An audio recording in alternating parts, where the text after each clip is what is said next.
muchísimas gracias. Vamos a comenzar con el tema. Como les decía Emi, el día de hoy vamos a estar hablando de la administración de grupos empresariales complejos y para comenzar a hablar de ello, toca definirlo, ¿verdad? Hay bastantes definiciones conceptuales en toda la teoría que se ha escrito sobre este tema. Nosotros queremos presentarles esta, que si bien no abarca el 100% de los grupos empresariales, sí nos parece que es bastante completa. Nos dice que los grupos empresariales son un conjunto constituido por varias sociedades que conservan cada una su existencia propia, pero unidas entre ellas por diversos lazos, en virtud de los cuales una de ellas, denominada normalmente sociedad matriz, mantiene el control de las otras bajo su dependencia, ejerciendo un control y haciendo prevalecer la unidad de decisión. Les decía, este concepto, esta definición no es la única que existe, pero sí le aplica a la mayoría de los grupos empresariales. Existen otro tipo de grupos donde no existe una unidad controladora, donde todas las empresas del grupo están a manera horizontal con el mismo nivel jerárquico y todas en conjunto toman las decisiones que le convienen al grupo. Bien, vamos a continuar hablando de cuáles son las características de estos grupos empresariales. El primero es la dirección unitaria. ¿A qué refiere la dirección unitaria? A que la persona física, jurídica o el grupo de personas que tienen la tenencia mayoritaria de las acciones de todas las empresas que participan en el grupo es la misma. Es decir, ya sea una persona, un individuo como tal o un grupo de personas van a tener o van a poseer la mayoría de nuestro grupo. La siguiente característica, que es la unidad de propósito, dado a la característica anterior, donde un grupo o una persona es la dueña o ejerce el control de todas las empresas del grupo, nos va a orillar a que tengamos el mismo propósito. Es decir, siempre va a prevalecer el propósito del grupo y no el propósito específico que tenga una de las empresas del grupo. Ante cualquier eventualidad, ante cualquier contingencia, las decisiones siempre se van a tomar teniendo como foco el objetivo del grupo y no el interés particular. Te escucho, Emilia. Perdón que me meta en la mitad de la presentación, pero ¿sabes qué nos pasa? Que tenemos una interferencia con el audio, no sé si es algo que estás moviendo cerca de la computadora. Okay. Te recomiendo que te quedes más cerca del micrófono, porque cada vez que te mueves un poquito te perdemos. Ok, gracias. Ahora te escuchamos bárbaro. ¿Dale? Bien. Gracias. Bien. Una disculpa y espero se mejore la situación. El siguiente punto, siguiente característica es el control y subordinación. Lo decía en la definición, les aclaraba que no todos los grupos tienen una unidad o una empresa que los controle, pero sí en la mayor parte vamos a ver esta característica donde existe esta relación donde una de las empresas controla y el resto se subordinan a esas decisiones. Y la última característica, esta sí es obligada, todos los grupos empresariales la deben de tener, es que cada una de las empresas que nos conforman esta unidad o este nuevo grupo deben de existir jurídicamente como una empresa independiente. Es decir, cada una tiene que tener su razón social, su persona jurídica, con sus propias obligaciones y sus libertades especiales. Bien, ¿por qué se conforman los grupos empresariales o cuáles son las ventajas que nos da y por qué se decide llegar a esta estrategia? Son varios puntos y aquí vamos a estar tocando los más relevantes y tratando de ser claros con estos puntos. El primero es la optimización de los gastos. Al ser un grupo podemos acceder a otro tipo de economías de escalas. Por ejemplo, podemos lograr mejores condiciones con los proveedores si hacemos todas las compras de forma consolidada. Podemos participar en otro tipo de proyectos porque al ser un grupo somos un consorcio más fuerte que nos va a permitir tener acceso a otros mercados y nos va a permitir sobre todo que algunas de las funciones que normalmente se hacían por duplicado o triplicado en cada una de las empresas que participan en nuestro grupo, podemos optimizarlas y consolidar esa función para que lo haga una como responsable y le dé servicio al resto del equipo. Otro punto a destacar es la mejora en la contabilidad, o más allá de una mejora es la simplificación de la contabilidad, porque cuando las empresas tienen acciones o tienen actividades empresariales muy diversas, el registro contable se vuelve bastante complejo. Por ejemplo, vamos a pensar que tenemos una empresa que se dedicaba a la producción y comercialización de cierto producto. en un origen está constituida como una única razón social, un único ente, pero conforme va creciendo, le obliga a que el incremento de volumen de producción, la mayor escala de ventas, vuelva más complejos sus procesos de almacenamiento, sus procesos de distribución, sus procesos de venta, de cobranza, y entonces comienza a decidir mejor abrirse en varias empresas. Así crea una empresa que sea la encargada de toda la logística, otra que sea la encargada de las ventas, de la comercialización y otra la encargada de la producción. De esta forma, cuando llevan a cabo el registro contable cotidiano, es más simple identificar cada una de estas acciones y llevarla a la empresa que le corresponde. Si todas estas operaciones o todas estas actividades se llevan bajo una única unidad social o una única persona jurídica, pues la contabilidad es mucho más compleja y la información también es más difícil de ubicar. Después, otro punto que es no lo podemos medir fácilmente, pero es claro que lo tenemos, es la percepción que tienen de nosotros como grupo hacia el externo. Es decir, si nos ubican como un consorcio, como un grupo corporativo, la imagen que vendemos y la percepción que se tiene de nosotros es mucho mayor, con una mayor seriedad y despierta mayor confianza que el ser una única empresa. Otro punto importante es la disminución del riesgo económico. Aquí, volviendo al ejemplo que les decía, de una empresa que se dedicaba a la producción y distribución de cierto producto, cuando crece y se abren distintas empresas, cada una de las decisiones que toma tienen menor riesgo de llevar al traste a todo el grupo. Por ejemplo, vamos a suponer que tenemos que tomar la decisión de comprar o no comprar una nueva flota de vehículos para transportar las mercancías. Si se toma la decisión y a final de cuentas o al cabo del tiempo se ve que no fue lo mejor porque hubo un error, porque se decidió mal por la marca, por X razón, esa decisión que se tomó de hacer el gasto o la inversión de comprar esa flota de vehículos únicamente afectará a la empresa que se dedica a la logística. No tiene mayor relevancia para el resto de las empresas de la compañía. Obviamente que afecta, pero es mucho menor el impacto que tiene en toda la organización. Como ese ejemplo, hay varios que en los casos en que el riesgo va a ser mucho menor al estar consolidados como un grupo de empresas. Y otros aspectos bastante ventajosos son las posibilidades o las ventajas fiscales a las que accedemos al ser un grupo. Para esto hay cierta normativa en distintos países la cual se debe cumplir con ciertos requisitos, pero nos va a dar ventajas para poder hacer compensación de pérdidas, compensación de utilidades y acceder a beneficios fiscales importantes o interesantes. Y por otro, un tema también no menor es el acceso a créditos. Cuando somos un consorcio o un corporativo, llegamos a ser mucho más atractivos para el sector financiero y logramos obtener créditos con mejores condiciones, menores tasas de interés, mayores plazos de pago y demás. Bien, esas serían las principales ventajas que tenemos cuando conformamos un grupo o un consorcio de empresas. Pero también vamos a tener ciertas problemáticas que tenemos que resolver y tenemos que minimizar para no vernos afectados.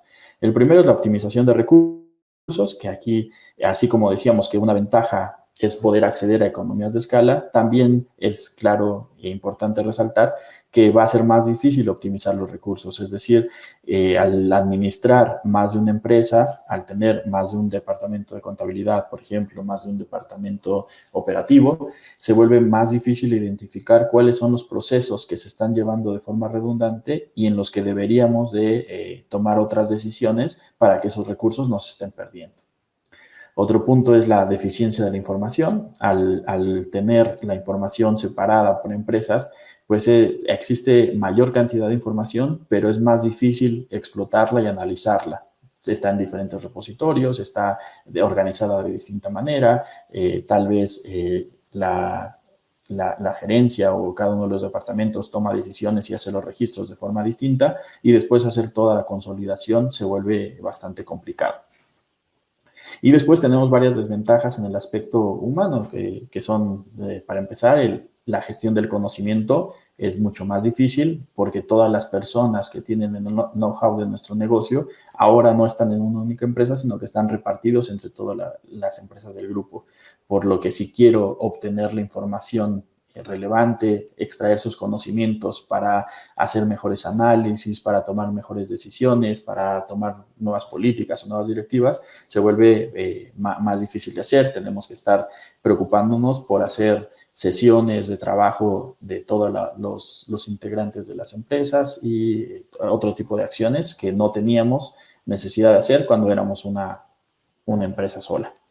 Y por otro lado, siguiendo con el tema de factor humano, siempre va a estar la rivalidad interna, es decir, los miembros o las personas que pertenecen a la empresa A siempre van a sentir, esto es humano, van a sentir competencia contra su contraparte del resto de las empresas, siempre van a estar haciendo comparaciones, destacando en qué es mejor una, cuáles son las condiciones que más le convendrían si fuera otra empresa, y todo estas características o este factor humano que nos va a estar llevando también cierto trabajo que tenemos que hacer para poder mitigar y hacer acciones para solventar estos problemas.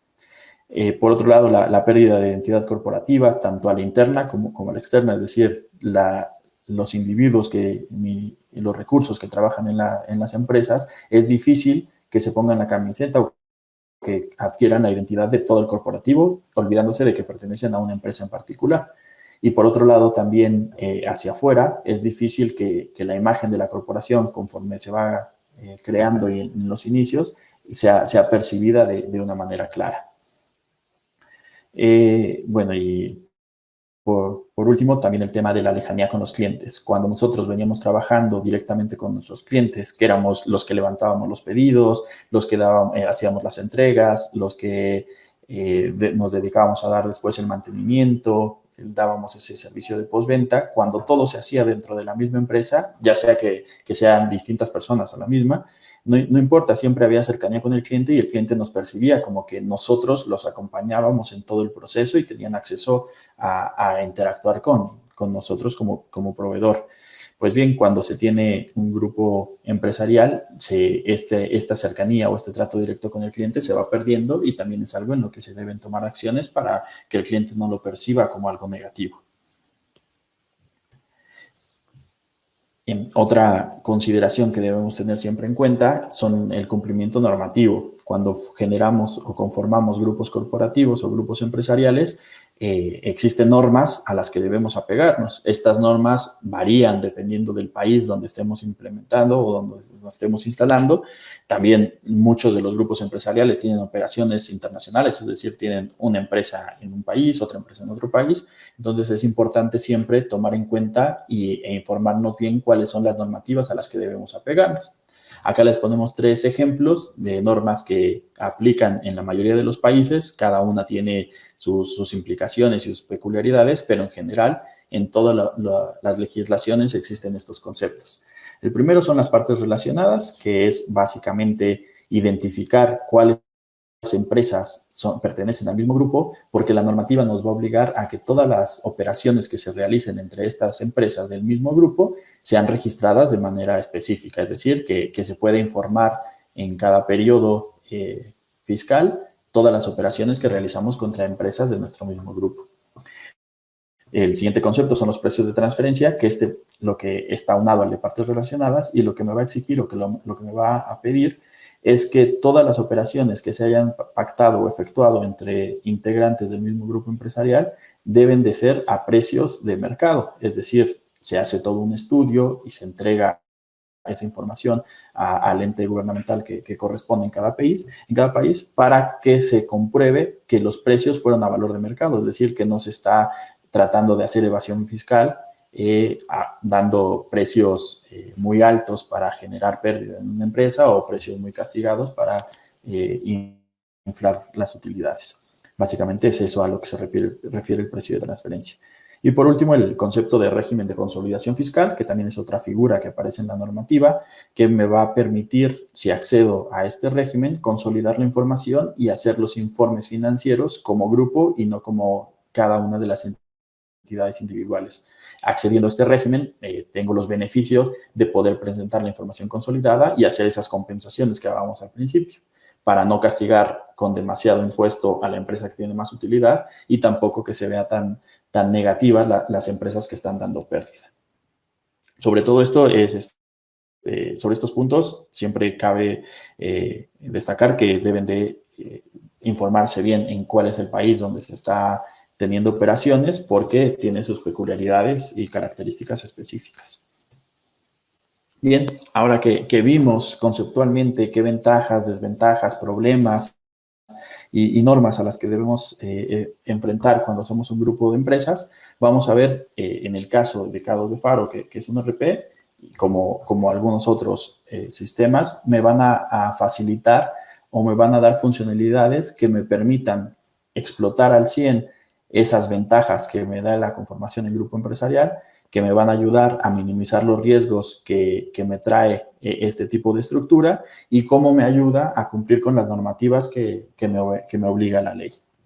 Bueno, el primer punto, la primera funcionalidad a destacar es la centralización de políticas.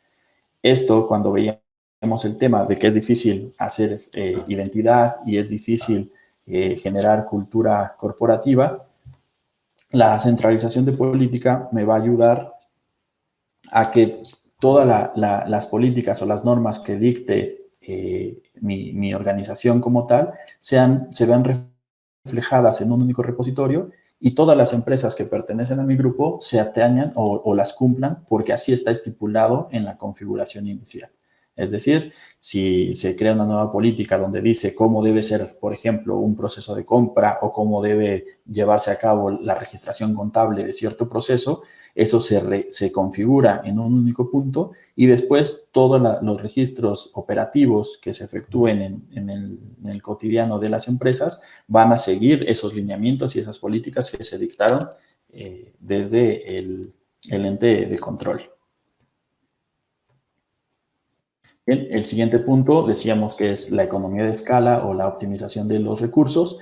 Esto me va a permitir, por ejemplo, en la adquisición de bienes o la adquisición de servicios o materiales, hacer compras consolidadas. Los RPs, y en este caso K2 de Faro, me va a permitir que todas las requisiciones o todas las solicitudes de materiales, de bienes, de servicios que tienen todas las empresas sean consolidadas y sean llevadas a un único proceso de compra, con lo cual mis compras se convierten en un volumen más grande y me da posibilidad de negociar mejor con mis proveedores plazos de pago, tiempos de entrega, mejores precios y todas las condiciones más favorables por tratarse de compras de gran volumen.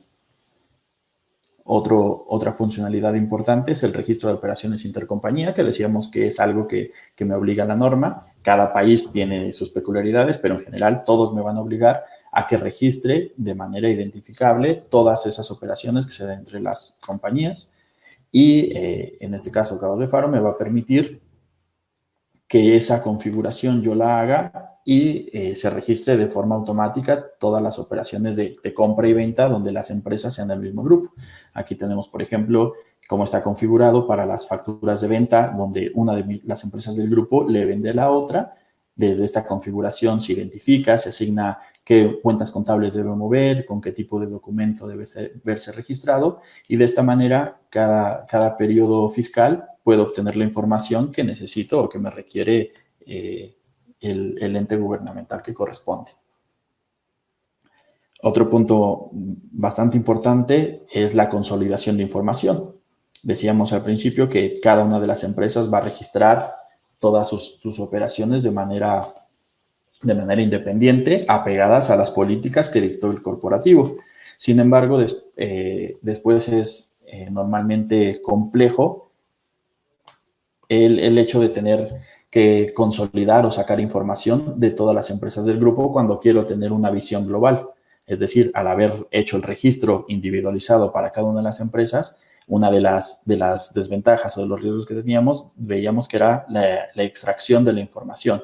En el caso de este tipo de soluciones, como lo es K2 de Faro, me permite consolidar toda esa información y sacar los informes con toda la visión global. Aquí, por ejemplo, puedo ver el presupuesto o el flujo de efectivo que hay por empresa o por empresa consolidada o por tipo de producto o por periodo, etcétera. Y lo mismo para los estados de resultados, los informes financieros, yo los puedo sacar individualizados para una empresa o bien como grupo. Puedo tener estados de resultados de todo el grupo, informes financieros de todo el grupo, sin necesidad de hacer pasos adicionales.